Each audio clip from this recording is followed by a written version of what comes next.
My internet seems to be a little unstable. It's just going off and on. So I thought might as well shift to hotspot to make it more stable.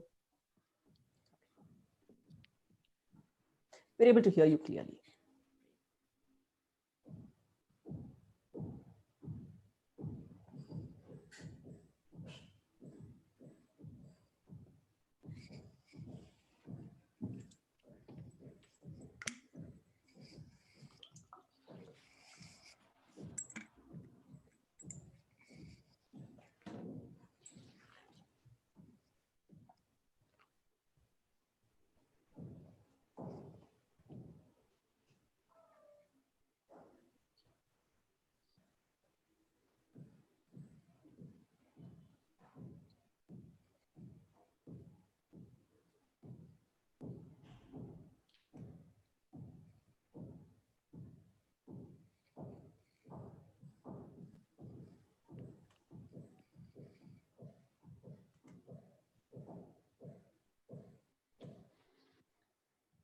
Um,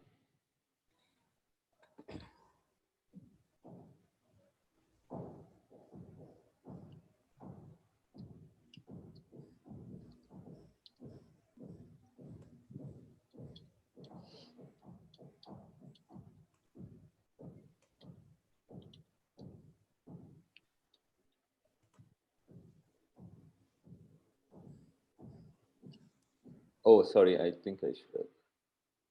Okay. Okay.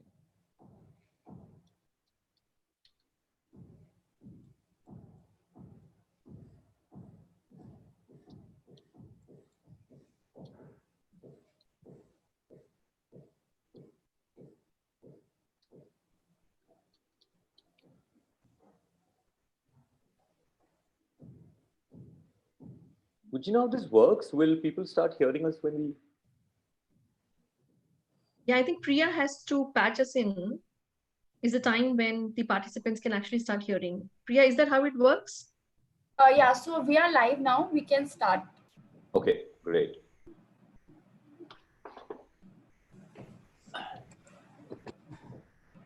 Great. Hi. Good afternoon, everybody. Thank you very much for joining us on this interesting discussion about pulse surveys. I have with me, I have the privilege and the pleasure to have Taruna and Ashna with me. To give you an introduction, Taruna is the CHRO of Zozo Day. Taruna comes with 19 years of work experience, worked in generalist and specialist HR roles. Uh, she's had the advantage of working with small, medium, and large companies, and with that whole experience, she brings in a wonderful perspective to the work life at Zozo Day. Ashna, co-founder Racing has close to 20 plus years of experience, worked in some large brands like Airtel and ICICI OneSource.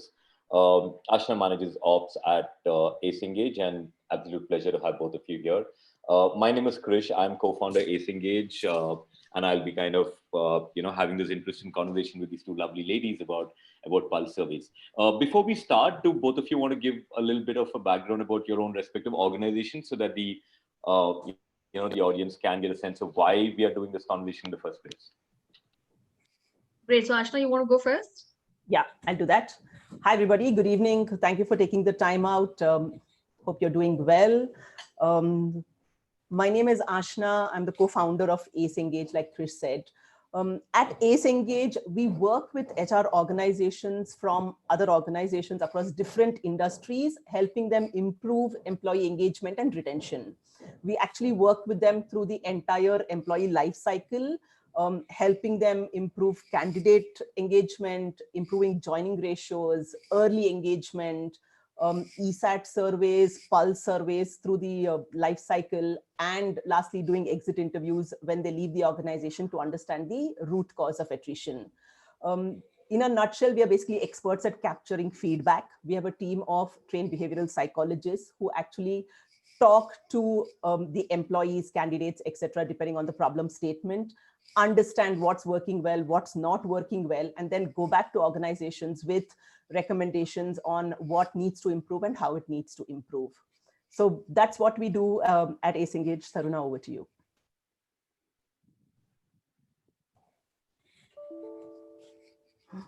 Hi, Taruna, can you hear us?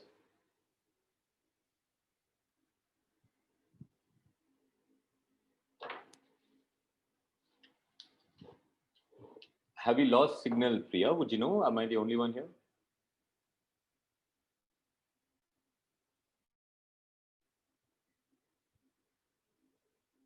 Priya, can you hear me?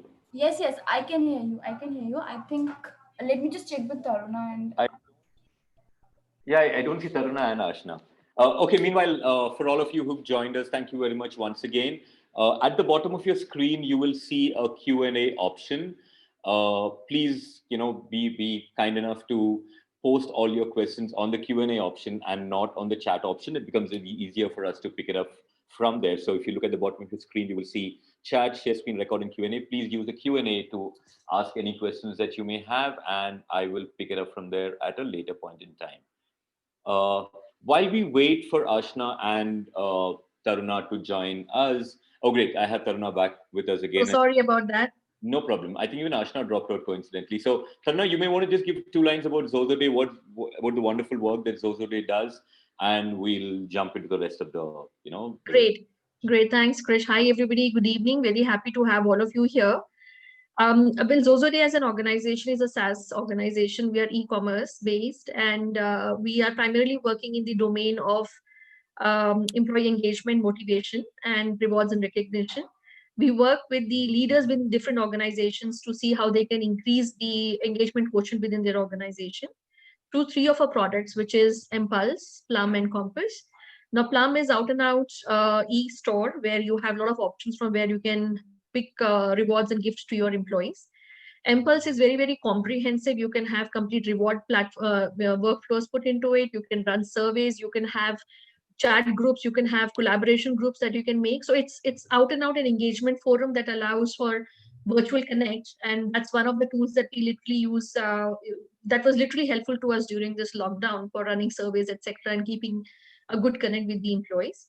And Compass, on the other end, is an incentive management tool. It is gamifying this entire incentive management program and the experience. So 3 of these are actually trying to, we are linking all of these together. These are linked together and work towards the motivation of employees within an organization. Fab, yeah, we've only heard wonderful stories about Zozode in the recent past. I've been in touch with Manoj. I've had conversations with him, and I know you won some awards. So all the best. Continue to rock the workplace. Yeah. So for the audience who are here, Thank you. You would know that one of the basic reasons we're here today is to talk about the merits of pulse surveys. As part of this webinar, we are going to touch upon a few subjects, and I'll just reiterate what they be. We would be looking at the history of employee surveys, we at the benefits of conducting employee pulse surveys. What are the pros and the cons of conducting employee pulse surveys?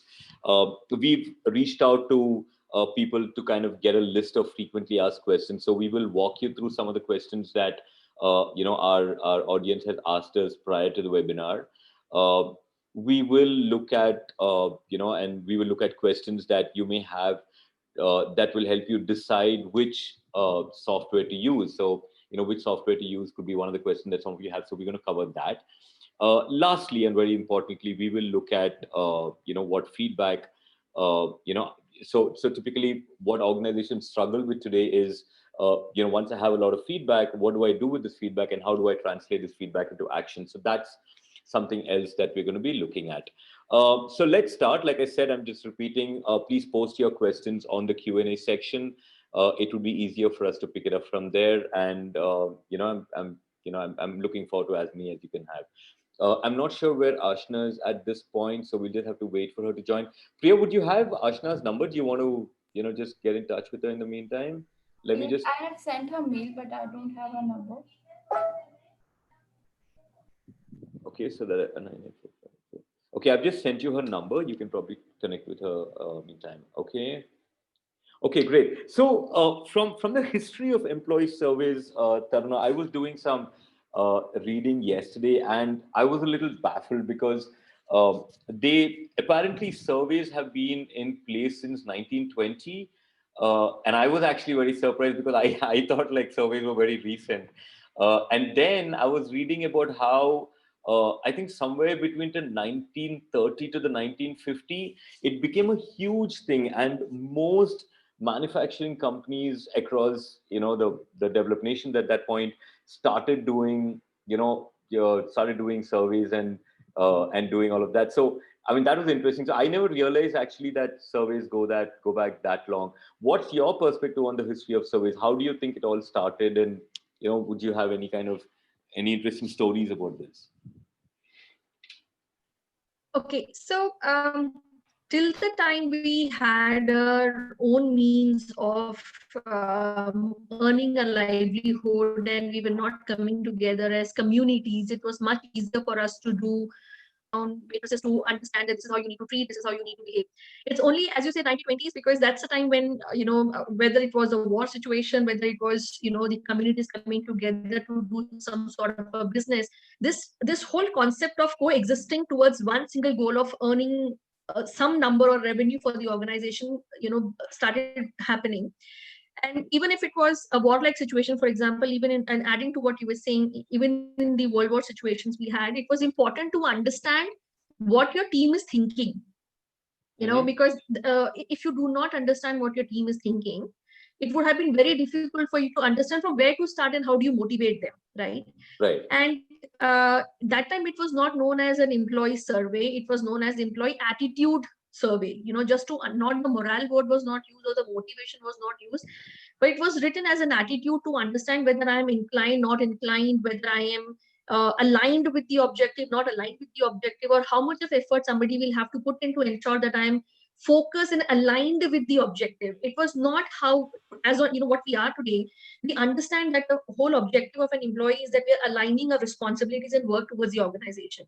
But this concept was then evolving. So whether it was on the military front, whether it was towards the industry side, whether it was manufacturing as a domain within the industry, it was important for us to start driving everybody towards a single focus. People are not able to relate, just like how you have, for example, PMS today, which tells you that this activity that you perform is going to have this repercussion, or this is the the back or the front of that entire, and this is where you fit in. But that was not the case, right? So it was extremely important for people to keep gauging and understanding what is my.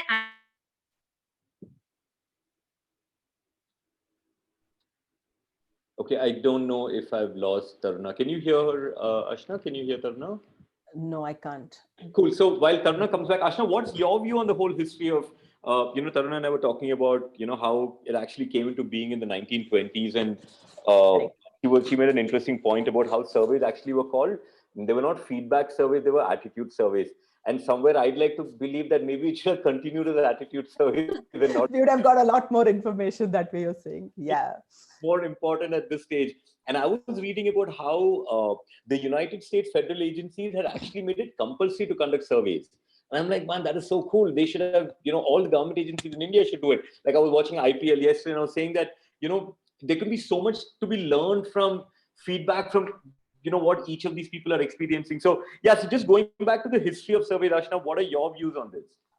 I have 2 points to make there. One, of course, Taruna said is right. It wasn't feedback surveys at all. Initially, in fact, there weren't even HR teams like how we have today, right? There used to be an admin team, which later became a personal team. And later, much later in the 60s, 70s is where we actually saw HR as a team evolving and then going into the need for feedback surveys. So it was done to capture feedback right from quality of food to confidence in leadership. So they covered the entire gamut there. The other change that I think happened, and I'm talking about the entire ecosystem here and not necessarily organizations, feedback was sort of limited to critics or experts, right? If you look at movie reviews, if you look at reviews for books, restaurants, etc., it wasn't about feedback from everybody. It was from a group of people who considered themselves as experts or from critics who were writing those reviews. But today, if you look at it, we've come a long way. In fact, I'd rather get feedback from people like me who read a book rather than an expert giving me feedback about the book, right? So the whole gamut of capturing feedback from everybody, and that concept has changed. And if you can do it outside with restaurants and movies, then why not do it in organizations with our own people? So while it started off in the 1920s, I think this concept got a little stronger between 1945, 1950 is what they claim. But however, after 20 is when it has actually become the need of the hour, and a lot of organizations focus completely on it. Yeah, and rightly so, right? Because I mean, without, how would, I mean, like when you look at it, right, how would you ever improve if you don't know? There's no other way of knowing. If you don't know, if you don't have feedback, how are things going to improve? So, I mean, and so naturally, I mean, it's probably very natural that surveys came into being that long back. So while, and thank you both for your views on that. So while we are talking about pulse surveys, I was just going to, I think it's important, especially for the people who are here listening to us, to step back and look at the various ways, because I personally believe, while yes, I'm a big fan of pulse surveys and I know the pros and cons, I think it's also important to understand what are the different ways that feedback can be captured, and also look at the pros and cons of the various methods. So, I mean, in my mind, there are paper and pen surveys, there are telephonic surveys, there are web surveys, there are what else? There are focus group discussions. Anything else that you think I've missed, Ashna? I mean, apart from Today, these there are chat bots, there are HR one-on-ones that a lot of organizations focus on.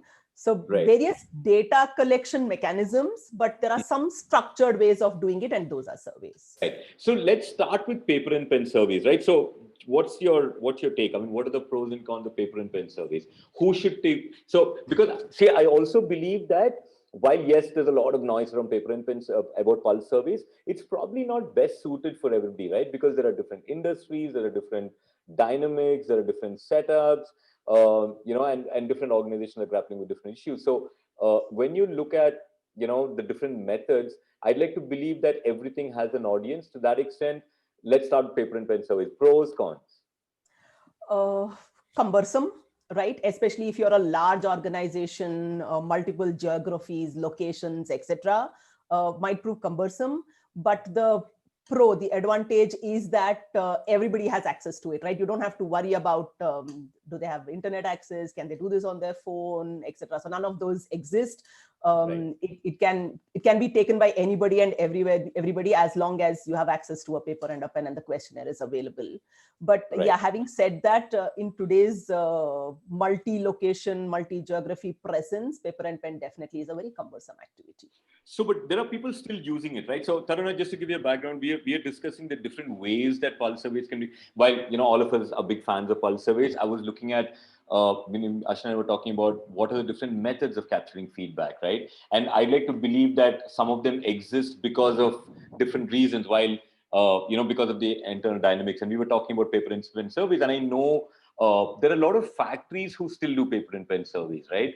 Because they probably don't have internet access. They probably find it easier for people to fill a form, drop it in a paper. It could be multiple languages.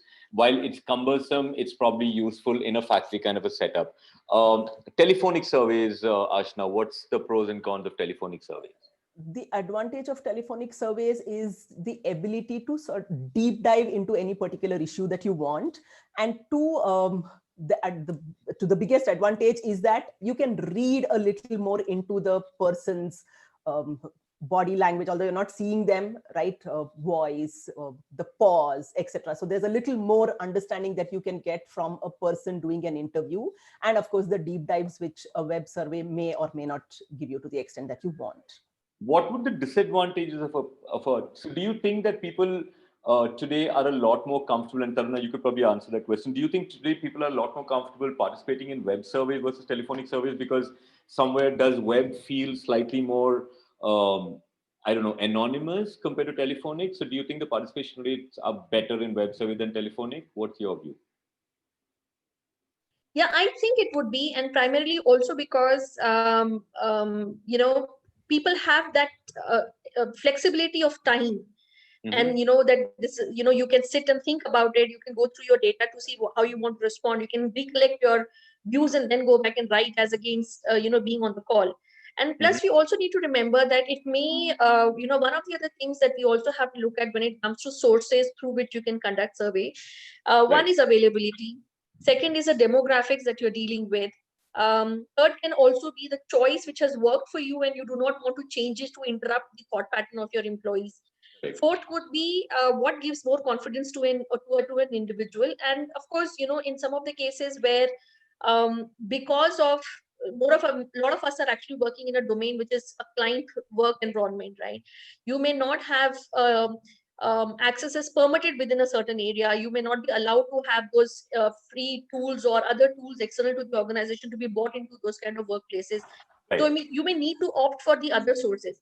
Having said that, it is again, if you are talking to somebody who is not comfortable in expressing through words, in writing it out, but would like to vent it out when you're talking to somebody, then it makes more relevance, right, to connect. Yeah. But I'll tell you another thing that can happen when you go for a telephonic survey. It may not continue to remain structured. For example, when you do a survey, you have a limited set of questions which is given out to everybody, and you give them a free space to write. Now, it could be a leading response or it could be a closed-ended response. It doesn't mean that based on the response, I'm going to add another question. Right. But when you get down to a telephonic discussion, if somebody's response is a leading response, you may deviate a little to go back and understand that response a little bit more, and that may actually give you more input on one person and a little less input on the other person, right? Yeah. So you will have to see what is it that you're trying to derive out of that particular survey, and then decide on how you want to go ahead with it. Exactly. Yeah. No, I think fair point. I think it all probably boils down to the objective, right? So, what is the objective that the organization has?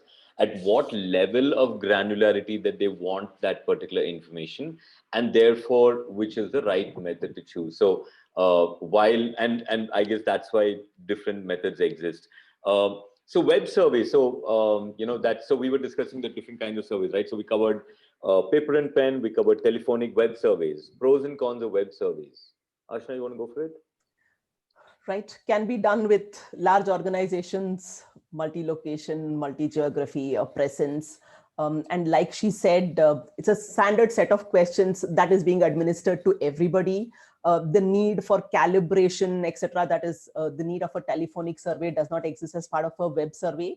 And if the questions are designed correctly, it will boil down to how the questions are designed. And if the questions are designed correctly, web surveys will give us the outcome that we are expecting out of it. It will depend on the questionnaire building and making sure that the objective of the survey is met correctly. It will give us the outcome that we need. Yeah, I think with web surveys, at least when we listen to people talk, one of the challenges that people talk about is the fear of not being able to go down to the granular level understanding of what's going on. And I think, Ashna, you covered that, because what you are essentially saying is, hey, listen, if you ask the right questions, then you'll be able to go down to the granular level. If you ask questions at 360,000 feet, you will obviously operate at that kind of thing. So yeah, so fair point. Cool. So thank you very much for that. I'm not going to cover focus group discussions. We know the pros and cons of that. I think it's still very powerful, but there is a risk of it being a herd mentality. But again, I know that, Ashna, you conducted many focus group discussions, and if structured in a particular manner, they have significant benefits too, right? So cool. So Taruna, so I think it's probably a good idea for all the people here. There could be a huge gap in understanding the difference between engagement surveys and pulse surveys, right? And I think for whatever it's worth, people use that interchangeably. And I thought maybe it's a good idea for us to kind of bring in that clear difference and explain to the audience about what is an engagement survey and what's a pulse survey, and so we can start there and then we'll go deeper into that. A very simple analogy that I can derive to explain engagement survey versus a pulse survey. Engagement survey is a full body checkup, which is elaborate, covers anything and everything, could be about a problem area, could not be about a problem area. You're trying to identify basis the results if something is going on, and to see how good, what is the level of your health, where are you standing, etc., etc. And it's pretty detailed. Okay. And eventually working on that report also takes that much of time, because you'll have to analyze every single report and figure out what happens and how is it going. That is exactly what an engagement survey would do to an organization. It could be elaborate. It's going to cover anything and everything. It will be covering maybe majorly a large population of the organization, can be done once annually, etc., and very, very elaborate. What happens as a part of pulse survey is basically your situation-based or a small medical report or a situation-based health checkup, where you're only going for a specific thing. You probably would know what is a problem area, or you are sensing a problem area, or you think this is an area which hasn't been touched upon for a very long time. So let me just go and get my test done and figure out what this report says, and then only focus on that. For example, you're trying to do something to about your good eating. You're trying to change that. So you go for your cholesterol, etc., etc. So that's a very specific area that you're looking at. Right. Figure out, and that's what a pulse survey does to an organization. You may have identified a certain area where you want to understand what your employees are thinking, or you will think, or you may want to consciously focus on some area which probably is not a problem, but you think that this is something I would like to focus and get a sense of what people are thinking, and then go back and start working on it. Sure. So that's the difference between an engagement survey and a pulse. So engagement is a full-fledged, a big program, and then you have pulse survey, which is a smaller program which can be run much more frequently and is, just in the moment kind of a. Yeah. No, I like that analogy. So what are you saying? Are you saying that you need to do both, or are you saying that pulse surveys, should replace annual engagement surveys? So if I think about it, there is a possibility that it can replace engagement survey in the long run, provided you plan for your pulse survey in a very systematic manner, so that you know at what periodic interval, what phases or what chapters you are covering in the engagement of an employee life cycle within your organization, so that you have specific data. Second thing is, somewhere or the other, if you're consistently doing pulse survey over, you will by the end of the year have a sense of where your people are standing. Correct. What is it that they have been thinking? As by this time, you will also get a feedback on what action plans you had implemented and how it has gone with the people, whether they like it, they didn't like it, because in next pulse survey we'll talk about it, right? So this will happen, but again, another one of the things that will make a difference between whether it can replace or no is the size of the organization. Okay. How wide you are spread, what's the count of people you're dealing with, how frequently you're in touch with them, how frequently your HR has been hearing them on the floor, etc.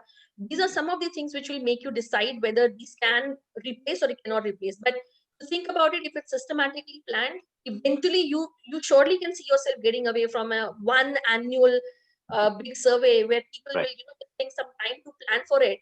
So there was a work colleague of mine who used to say that it's better to have pulse surveys as against having one final engagement survey, because everybody in the system understands that this is the duration when which they're going to capture the feedback. So everybody starts planning 2 months before that, in being all goody doing everything, and then kind of reporting it out. It's not so real time or a realistic feedback that you will get. So he said that it's good that we should have more of pulse surveys. Can you replace it in you're the right. first year? The answer is no. But like she said, over a period of time, yes, it is possible. But I don't think you should plan replacing it in the first year when you start doing pulse surveys. Absolutely. To make sure that we don't miss out on any of those. Going back to what Taruna was saying, I know I'm in conversation with a client and they were telling us that, hey, listen, you know what? We recently had the appraisal cycle and we've given increments. So let's do the survey after 3 months because we don't want to do it now. So that's exactly what you're saying, right? So saying we're kind of planning for pretty much managing the results, so to speak. Great. There are biases at play. So that's something that...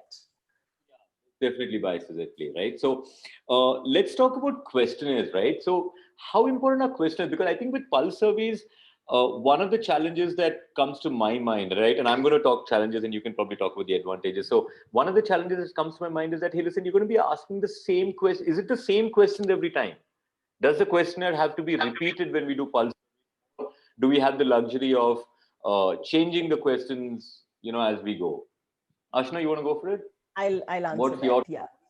Right. So one of the fundamental differences between a pulse survey and a standard engagement survey that you do annually is the length of the questionnaire itself, right? Pulse surveys normally should not exceed anywhere between 15 to 18 questions, and engagement surveys traditionally hover between 35 to 50 questions, depending on what all you want to cover as part of the engagement survey. The strength of the pulse survey is in the questionnaire. It is very important that the questionnaire is designed correctly. It has to be customized, one, to get the output that you want, and two, to also keep the person engaged to be able to answer it, right? Otherwise, what we call survey fatigue kicks in. You can't keep asking the same question every week or every month. While you may want the answer to a particular situation that you're dealing with or a corrective action that you have taken, the questions will still have to be framed differently to get the kind of responses that you want. So questionnaire building is a very critical, important part of the pulse surveys. But yeah, it is continuous monitoring of certain aspects. So while you may not repeat the question as is, you may repeat the same theme to make sure that the actions that you have put in or the area that you're working on is giving you the results that you want. Right. And you're saying even if the question is not repeated, but the theme exists, that comparison and correlation can still continue, because that's what people want, right? People essentially want to compare how my performance was in March versus how my performance in April. And the only way you'll do that is by kind of trying to at least attempt an apple to apple comparison. That is right. Yes. You're saying, okay. Taruna, you want to add something to this? Yeah, so I completely agree with Ashna. So for example, if you have a situation today and you're conducting a pulse survey, which primarily means that you're gathering feedback to do some action plan, right? So once you perform the action plan, then the relevance of the questions, what you asked previously, may not hold good. So Right. now what you need to ask is whether it has made a difference or whatever we did, is it making any difference? So as she rightly said, your situation or a topic can be the same, but what you are evaluating in a pulse survey will change, right? And second, yes, you can keep it a little shorter also, but yeah, 14, 15 questions, as she rightly said, can be the maximum length that you can go up to. I also think one of the other factors that can play a very critical role in defining the questions of your pulse survey is the connect feedback that your HR gets from your people, right? You have to keep having this open discussions, HR connects, one-on-one, etc., etc. So you will see what a particular employee or particular team or a department, etc., is feeling or having. Now that gives you very good material to also start designing your questions on those lines. You may have some standard questions in your well-being survey where you want to check on overall hygiene within the organization as a part of your pulse survey. But then I think these will also give you some very relevant inputs, which can help you design and define what kind of a questions you want to ask. Maybe it will change. Maybe you can have a different tone or the way of asking. But I think you can also have in that case one question which gets repeated. Because if you're getting this consistent feedback, you can repeat it, but you'll have to figure out a very innovative way of putting it across every time so that one, it is not sounding repetitive. Second, people do not think you're repeating it. Third, it's a different way which makes people think and give the input which had not come the previous time. Right. Sure. So you'll have to think from all different aspects to see what kind of questions you would like to come up with as a part of your pulse survey. Right. So the questionnaire building by itself, what is it? Is it an expert quality? Do you need trained people to build questionnaires, or anybody with a few gray hair and a lot of experience can pull this off? What is your take? Do you need experts? Do you need questionnaire building experts? If you ask me, for me, it needs a person to know your people to begin with first. Okay. If you know what your organization is doing, if you understand the demographics of your people, if you understand the influence of internal, external market on your people, Okay. if you can sense what's happening with them, I think it makes it very easy for anybody to set a question for your people. Because you may have templates, which is fantastic. It doesn't, it helps you not to think again and again the same thing. You don't have to reinvent the complete wheel. But when you get down to customizing it, definitely you will feel that it makes a lot of difference if you have these things in place.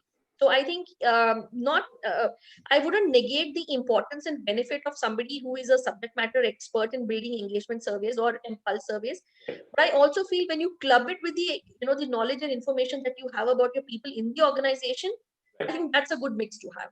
Yeah, I think you're right. I think the best thing to do is to kind of have, let's say, for example, a third party is conducting the survey. A good thing to have would be to collaborate with a person who's working the organization and then build that question together and not necessarily in isolation. I think that's a key thing. I have one more point to add to what Taruna was saying. While the subject matter expert is important and their view will add value to the whole thing, she rightly said that you need to know the people, because you also need to know the culture of the organization, right? There could be some setups where people are very vocal, and hence without too much deep diving, you may get to the answers that you think are right. But there could be some organizations where the culture is still not very open and they need some time. There the questionnaire building becomes very important to be able to get to the actual pulse of the employees. Sure, perfect. Cool, thanks. So we are saying what? So we've agreed on what, approximately 15 questions for a pulse survey and like close to 35 questions for an engagement survey, or should we stick to 10 to 15? What's the number for a pulse survey? What, don't think there's an exact right? What's the time? I mean, how much time should ideally someone spend on a pulse survey versus an engagement survey? 10 minutes, you think, or lesser? lesser. Should be 6 to 8 minutes. 10 minutes probably is a high attention span for a pulse survey. The idea is to keep it short and do it at regular intervals to be able to understand the pulse and what's going on. Cool. So yeah, so I mean, regular interval. So what is a regular interval? What is an ideal frequency? I mean, like what you think is regular may not necessarily be regular. Correct. Good frequency. There are organizations which actually ask one question every day. So you will also see those extremes. How was your day with a smiley every day? That is an extreme. What I would say is do it as often as you can action it. Right. I think that is the crux of it. It is the organization's commitment to be able to work on the feedback that is coming up to them. Right. So if you can action it daily, good, great. But I don't think most of us can action it daily. You may not even get that kind of actionables if you do a daily survey. Twice in a month, once in a month, up to once in a quarter. But again, like I said, it's the organization's appetite to be able to deal with the feedback. If you can't do it, I'm saying don't do it at all. Correct, right, obviously. Rather doing it right rather than not being able to act on it. So that's the ideal frequency. But yeah, it can vary from organizations to organization. Point on once in a month. Yeah, I think the whole, unless you have yeah. So so I think I also have another opinion on this, which is too much of feedback is not good. Correct. You know, so if you are going too regularly saying, how was your day today, smiley or no smiley, then again you ask how was the day today, and you keep doing this every day. Or let's say if you ask one question every day, you know, now tell me when are you going to prioritize and think which is important for you to work? Right. So firstly, when we are doing something that frequently, what are we forgetting? We are forgetting what is the agenda of running the survey. Is it only that we just want to hear people? But is that enough? Because in the long run, people will start questioning you, saying that you have been hearing us for a long time. What are you doing about it, right? You could also have people who write the same feedback every day, and you know it becomes such a mundane activity over a period of time. You're not even going through that to understand that somebody has been writing the same thing again and again and again, right? So what is it that you're trying to derive out of the survey is what you also need to understand. And let's not forget that collecting feedback is just one piece of it. The bigger chunk is after that, because it talks about bringing about a change. Now, that change could be a behavioral change, that could be some sort of change that you want to implant or put in, or at least seed into your culture. That could be some of your practices, that could be your policies. Now, these changes cannot happen overnight. These are the changes which people can feel over a period of time. Because some of them will be also intangible. You can't even put that, very, very objectively. You'll only be seeing. You can see, oh, I see this guy smiling, or I see my manager saying good morning, or maybe I somehow feel much better coming to office. But there is no meat to that feeling, right? It's just a feeling. Now, these things take time. So you always will have to know what are you going to do about that information. So you will see that people will come back and say that let's do it frequently as much as we can. We want people to be heard. But then survey is not a mechanism. Having HR Connect is the mechanism where you want people to know that you're available for them, you're listening to what they have to say, and you keep working on those issues simultaneously while you work on a bigger action plan when it comes to your surveys, right? Now, let's assume a smaller organization where you only have 5, 10, 15, 20 people. Survey itself may not be valid. Right. It's a mechanism to gather feedback because now it's very close-knit. It's a smaller organization. Out of those 10, 20 people, I think 5 or 7 would have started when the organization started. So the network is so close that people are so upfront and open about discussing and, partnering, collaborating so much that the survey may introduce a concept of anonymity, confidentiality, which is not there in people's head right now. You do not want that concept right now because you want people outspoken to talk about your ideas and express themselves, right? So what are you seeding in? You're seeding in a thought which is required for a little mature organization as compared to a little younger organization, right? So I think whoever is planning, and I agree, quarterly is a very good duration where you have substantial time. But if you are a bigger organization, a very, very large size, you will have to plan whether you're doing a pulse survey for a chunk of the people only. If you're doing that for 50,000 plus people, or let's say for that matter, 3,000, 5,000 people plus, then you need substantial time to work on those feedback points. Then quarterly may not work. You may have to look at doing half-yearly ones, right? Either you pick up a smaller chunks which you can manage, get the action points, work on it and close it, and then move on the next quarter and pick up another chunk and work on it, so that by the end of the year, you have a lot of input for your final engagement survey, whatever you want to do. So demographics and all of these will also play a very important role in deciding how do you want to, what frequency you want to have your surveys at. Cool. A Perfect. lot of organizations actually use the annual survey outcome to design the pulse surveys for the next year. So that's probably another way of looking at it. Done. So for the audience, thank you very much for participating. Like I said earlier, please put your questions in the Q&A section. What I'm going to be doing now is to kind of, so we collected questions from the audience before the webinar, and I've got a list of questions that people have asked us. But for starters, I think what we'll do is take a few questions that have come here.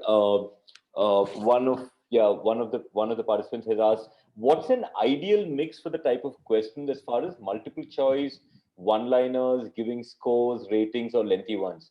Do certain types do better than others?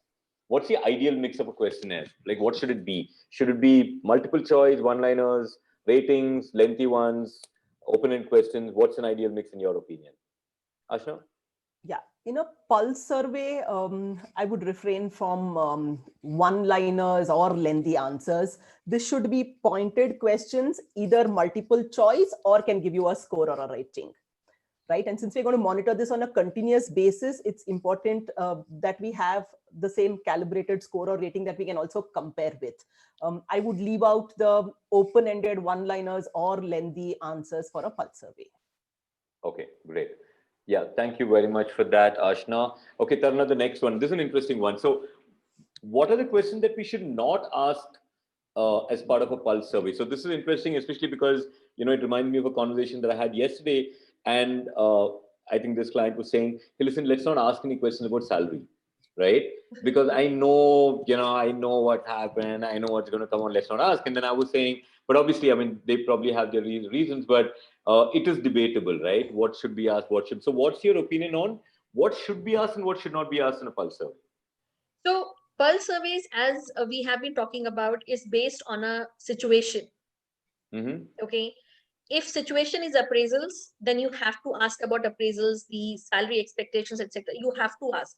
You may not like what you hear. This is a natural perception that we may, people are only going to talk about bad things when it comes to surveys and feedback, but that's not necessarily the case. Correct. But it's a good information to hear. As against listening or hearing or reading about that on the glass door, might as well be good to listen to my people internally and be okay with it, right?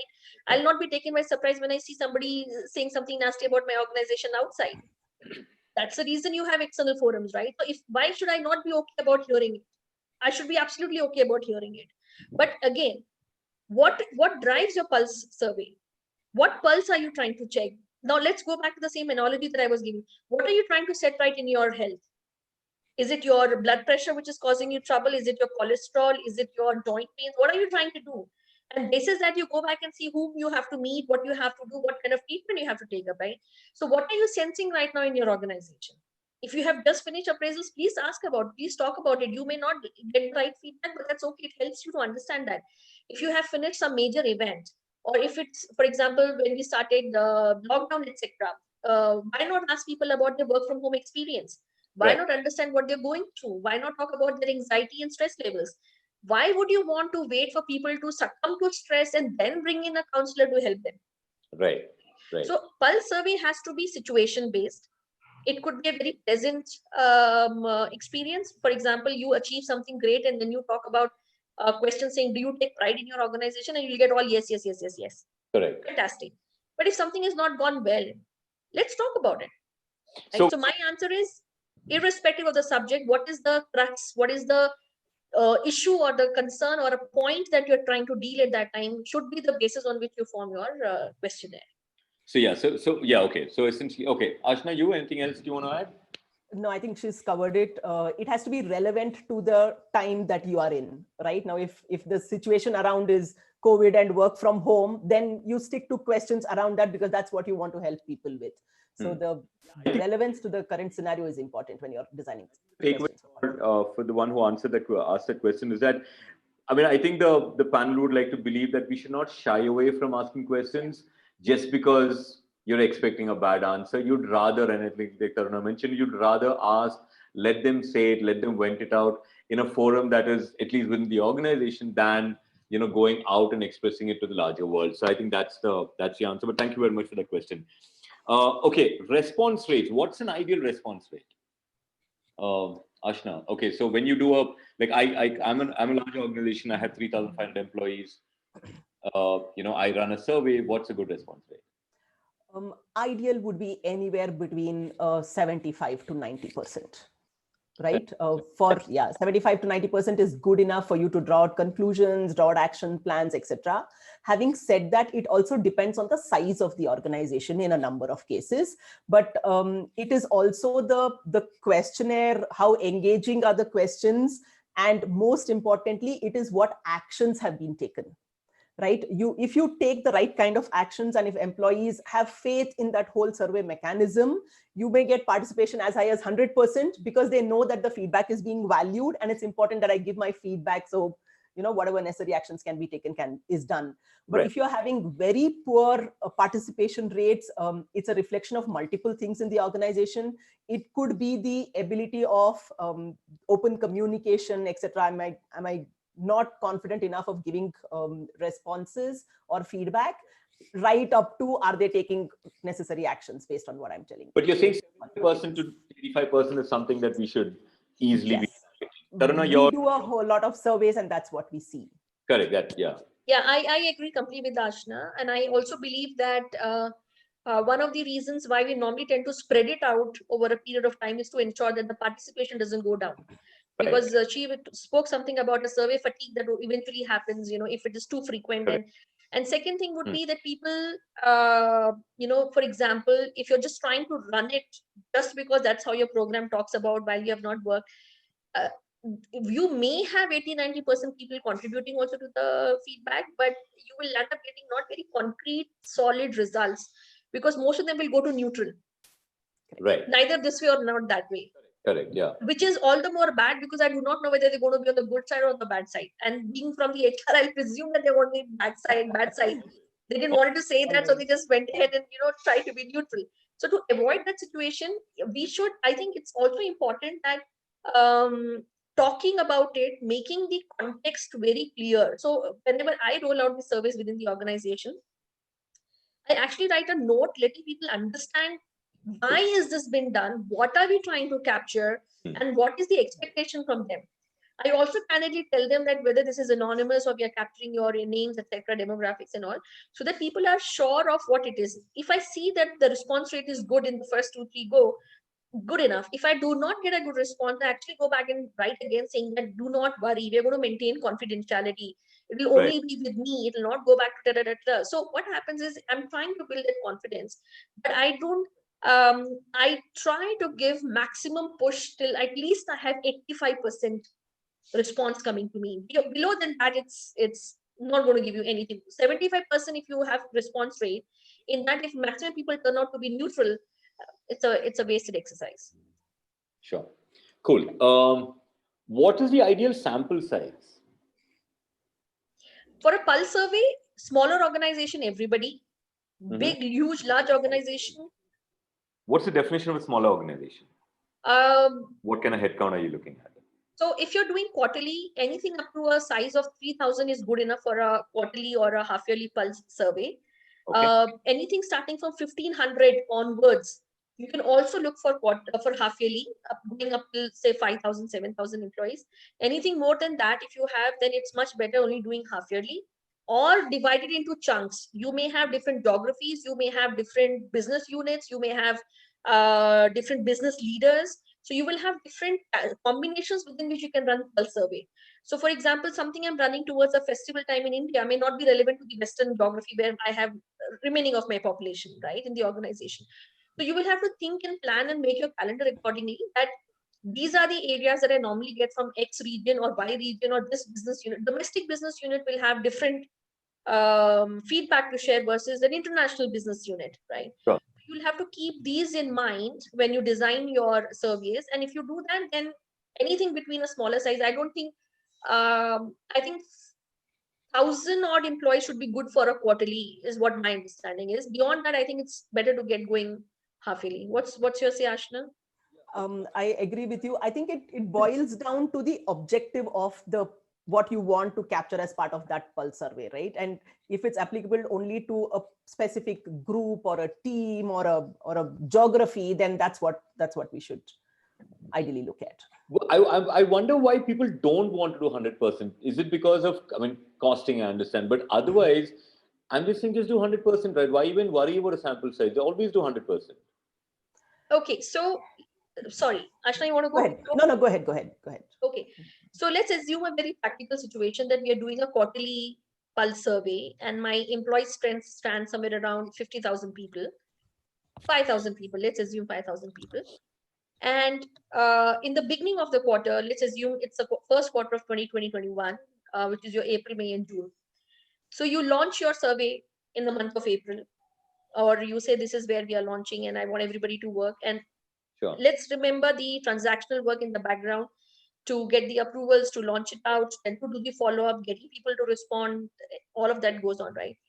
Now, to get a substantial survey sample size or for the respondent percentage, let's see if you have to reach 80-85%, the amount of effort will be extremely high. Now, when you get the feedback and you start evaluating it, and then you do your focus group discussions and letting people know this is what we have received, this is what we have done. And when will you plan for the action? By this time, you will reach the next quarter. So what should people look out for? Should they look out for the action plan, or should they start aspiring for the next pulse survey that's going to come their way? So it's not only about putting out the survey, it's also what follows after that and what goes on through the time when you're running this survey. Right? So hence, I think it's important that you have to do it in batches. And again, the relevance will also make a lot of sense in why you want to do it and why you don't want to do it. Ashna, would you like to add? I just want to add one point. I don't know if we have another question, is it? Yeah, I think quarterly is good is what all I wanted to highlight there. But yeah, go ahead with the questions. Yeah. Okay, so the other, I think it's interesting because we were worried about, whether we will spend 1 hour, and I've got, 45 minutes left to go with only 5 minutes here. So how long is data valid, right? Because so for example, let's say I do a survey in the month of March, I get scores. What is the relevance of data till September? Or does the relevance, so I know it's kind of hypothetical question, but I'm just wondering if the relevance of data is for a year, is it for 3 months, is it for 6 months? How long do you think a data, in the current dynamic situation that all of us are in, is valid? It's valid as long as you put in some actions and see the results of it, right? One of the fundamental reasons why we are moving away from an annual survey to pulse surveys is to make sure that we are capturing relevant feedback and not necessarily something that has biases at play or is 6 months, 8 months old, right? So that's one of the fundamental reasons why we are moving to pulse surveys. It definitely is valid for that quarter. And when you do the next set of pulse surveys, if you see that you've gotten to a stage where you want to be, then you can sort of leave it there and move on to the next area that you want to focus on. So it's valid for the period where you take action and see the improvement that you need. And let's say you don't see any improvement, then it continues for the next quarter as well. Right. I'm just looking at any question that we have. Yeah, Radhika had a question about can questions with regard to salary and increments be asked in pulse survey. We covered that, Radhika. In fact, I think the panelists felt that you should ask questions, ask difficult questions, get difficult answers, and not shy away from any of those. So that answer is taken care of. And employee anonymity, should it be anonymous or should it be non-anonymous?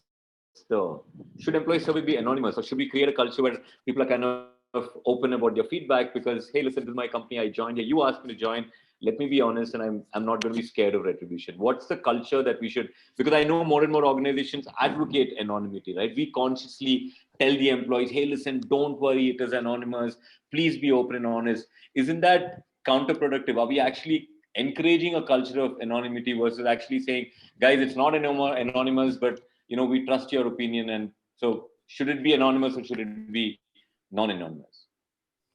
Are survey companies actually kind of spoiling, worsening the culture by telling me it's anonymous. Ideal situation, yes, people should not worry about, how my feedback will be read. Will it come back to me? Is it a fear of retribution? That's an ideal situation where people tell you what they feel, what they think, and you're able to take corrective action based on what they're telling you. But I guess we are still far away from that situation in a number of organizations. So until we reach that situation, I think it's important to have that anonymity clause so that at least you're getting genuine feedback. Otherwise, like she said, it could be neutral, or worse, you may actually get a positive picture when it's not so. Right.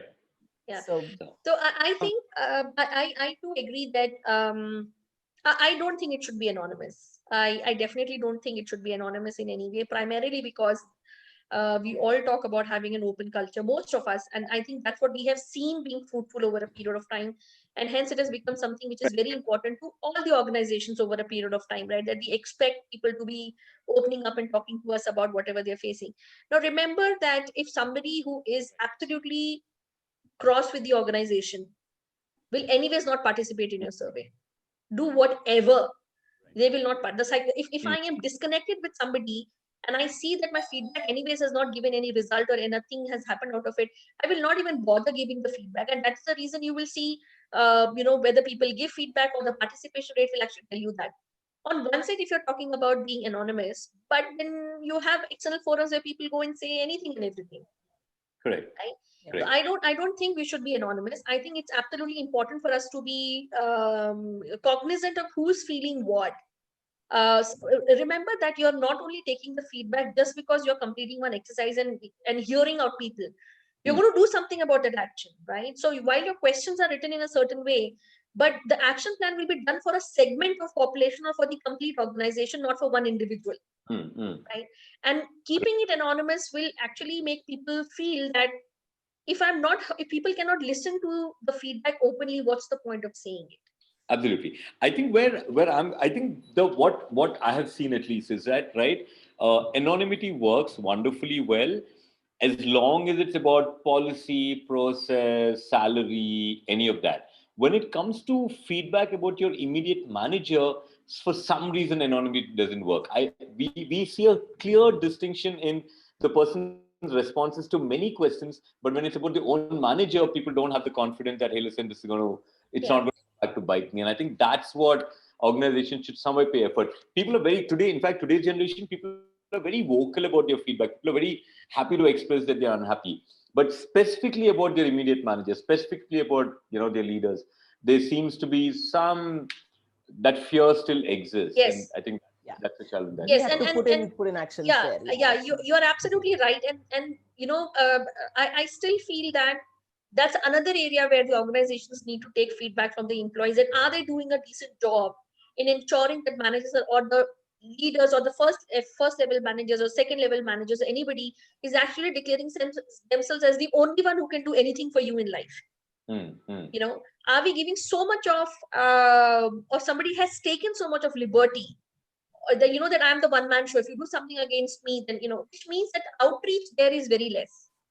Right. You haven't reached the purpose that you're trying to do of capturing feedback by the HR connects or either through your survey. That has not reached the spot where it is supposed to reach. And hence somebody is standing up and saying that I am the whole soul out here. If you do not oblige or go against me, and your career will not fly here. Yeah. That's an area where I think we should take more feedback. Right. Okay, we're at 5:00. Why don't you, Tarna, why don't you talk to us about what factors that organizations should consider while choosing, the right software for conducting surveys? So I know Zozore has something new. So do you want to talk about that? Right. So the product that we have, Impulse, that I spoke about, is kind of is something that we keep constantly working on, making it much stronger and better. And one of the features that it has is about doing surveys. It has ENPS. It also has Employee Pulse Survey and then the engagement survey. And it is so what we are trying to put in the software out there is that it gives you industry standard set of questions which has been fruitful in the past, and we have a trend seeing that these are the questions which is going to bring out the right feedback. But it also gives you an option of creating your own feedback surveys. It also allows you to customize your own surveys. Plus, it integrates with your existing HRMS or any of the HR tools or intranet systems to see, there's a steady flow of information, database, demographics, etc., and people are able to access. So ease of access, availability, that could be on your mobile, that could be on your desktops, laptops, etc., is taking care of data confidentiality. You can customize, but has a repository of the standard templates, can create your own, helps you with good analytics, helps you churn out good action plans, lets you know what are the areas. So you don't really have to get down to doing, the manual work of or spending a lot of hours and days in just crunching out the information, presenting the information in the way which helps you to quickly move down to the action plan, as against spending time too much in crunching and tables and charts, etc. Sure. Also, it is important that, as I said, in some of the client-based environments, the ability to have an external media or an external platform for running surveys may not be possible because of client confidentiality reasons and information security. So your product has to be such that it is able to meet those kind of quality and information security guidelines. So the ISO certification, the SOC, etc., etc., which gives that confidence that whatever data is coming is going to be maintained exactly the same way. Right. So it should give you advanced analytics. It should also give you the base data. Interface should be friendly. We may have, for example, if it's a bigger organization and you don't have a personal outreach, you may have something at the end of the question which explains what all can you mention here, some suggestions, not in terms of what you should write, but how do you interpret this question and what can you do about, and what are the areas that you can respond back, right? And the ability for you to pick up different kind of scales. So it could be a Likert, it could be the star rating, it could be short answers, long answers, etc., etc.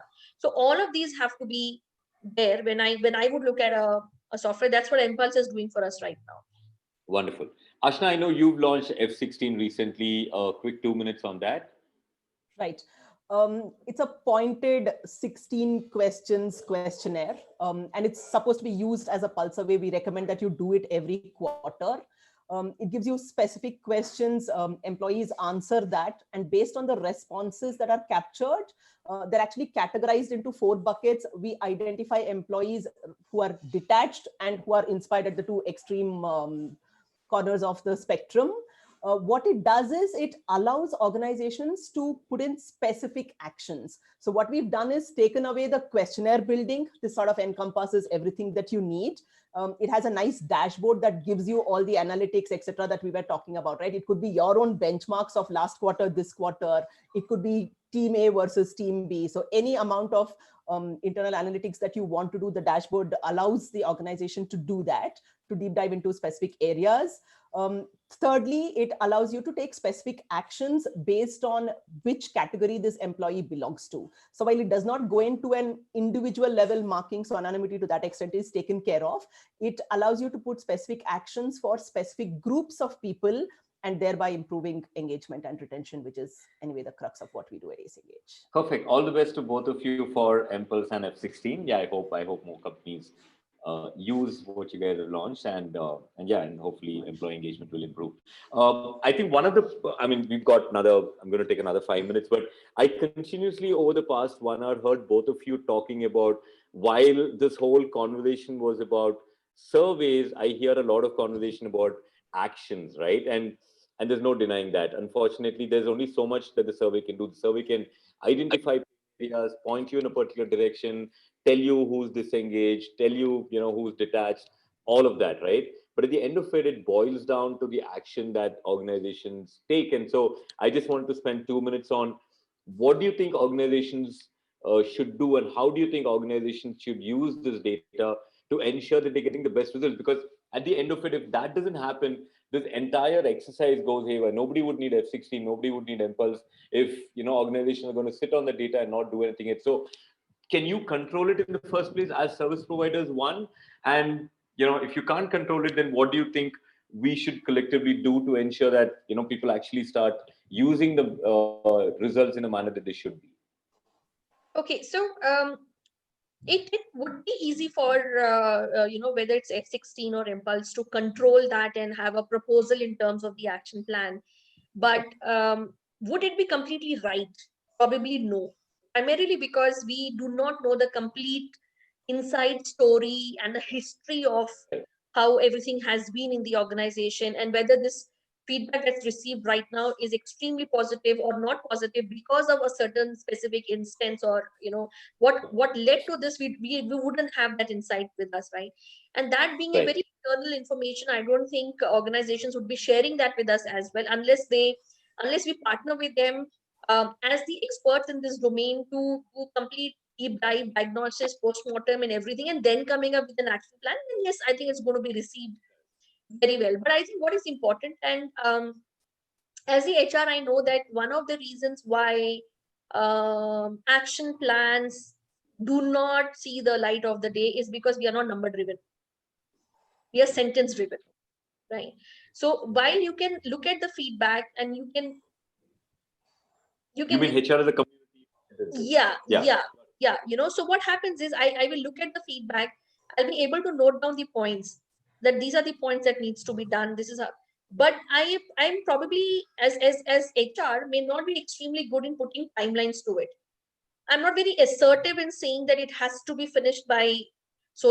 It's not because me as an individual, I may not be assertive as the HR spoke of an organization, but maybe the budgets, the availability, the approvals, who is hearing me out, whether it's coming on somebody else's priority, etc., will also play a role in your action plan actually seeing the light of the day and becoming the physical implementation on the ground, right? So yes, it is extremely important, but good thing about this pulse survey would be that just because you're doing it because of a specific situation, you precisely know what you want to do with the feedback. Sure. What needs to be done to make it successful is that you need to have precise timelines, you need to have ownerships, you need to have people who follow up and get that done, and a structure that needs to be taken up, ensuring that this is where you want to reach, where people can see that this is what has happened, and then not only one time, but it has to become a part of your system over a period of time. So it helps you in pulse survey. Engagement surveys would be a different ball game altogether, because that's going to be pretty long. But for pulse surveys, it's a situation based, so of course it's easier to make your action plans around it. Ashna, actions, feedback loop, how do we close it? Yeah, so pulse survey actually is the organization's willingness, right, to invest in and respond to their employee needs on a continuous basis. So if you actually sign up for F16, right, what you're actually doing is telling your people that I'm going to hear you on a continuous basis, and basis that some actions will be taken to make sure that the situation improves, right? That is the explicit, implicit sign off that you're doing. And that is why you start a pulse survey. So that action plan loop is very important. How much of it can you control from outside the organization? Like she said, difficult. The entire ecosystem and the feasibility and the budget is something that is not in your control. But the partner plays a very important role, right? The dashboard analytics, for example, is very, very important. Like she said, HR needs the data that is required to be able to take those actions. As a partner, we can make sure that everything that they need is available.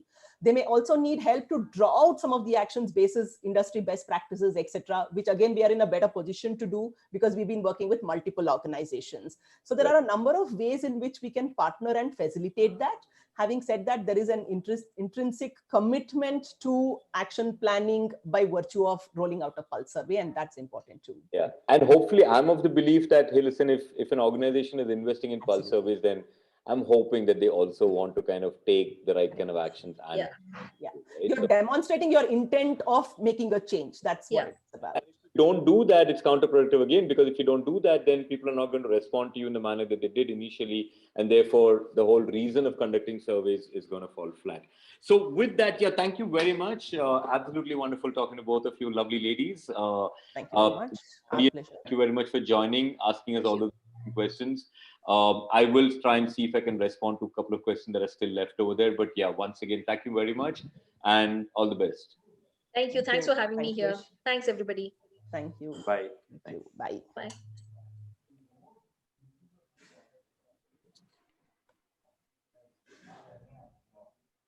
Oh, Chip.